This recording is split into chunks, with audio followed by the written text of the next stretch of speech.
আরে দীপ্ত না? ওই দীপ্ত, কি রে? এটা আবার কে? চিনতে পারছি না তো, কে এটা? ওকে, অ্যাক্টিং করতে হবে, আমি তো অ্যাক্টিং এর মাস্টার। ঠিক আছে। হ্যাঁ, কি রে, ভালো আছিস? চলে যাচ্ছে। তোকে দেখে একটা হাসির কথা মনে পড়লো আমার। তুই একবার স্কুলে যেতে যেতে গোবরের মধ্যে পড়ে গিয়েছিলিস না? তুই সেই অবস্থায় যখন স্কুলে গেলি, আর আমরা পুরো ক্লাস তো পুরো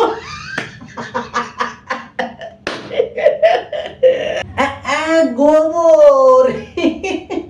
গোবরের কথা তো মনে পড়ছে, কিন্তু তোর কথা মনে পড়ছে না। কে তুই? কবিতার তো বিয়ে হয়ে গেল। কবিতার বিয়ে হয়ে গেছে কবে? 1 বছর হয়ে গেল রে। কেন, তুই জানিস না? না না না, মানে জানি, জানি তো, জানি। আচ্ছা আচ্ছা আচ্ছা, বলছি তোকে তোকে তোকে খুন্তি বলে ডাকলে এখনো কি রেগে যাস তুই? হ্যাঁ, আরে ধুর ধুর, এসব কথাই আবার কেউ রাগ করে?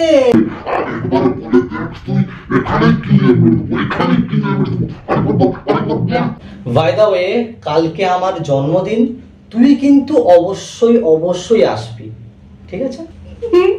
জন্মদিন? ঠিক আছে, যাব। কিন্তু তোর কাছ থেকে আমার একটা কথা জানার ছিল। হ্যাঁ বল।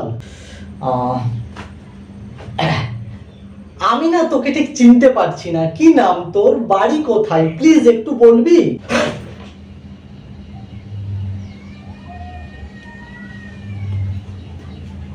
আরে আরে, এই তুই চলে যাচ্ছিস কেন? আরে কি বাবা, আরে আরে ঠিকানাটা বলে যা, আমি খেতে যাব তো।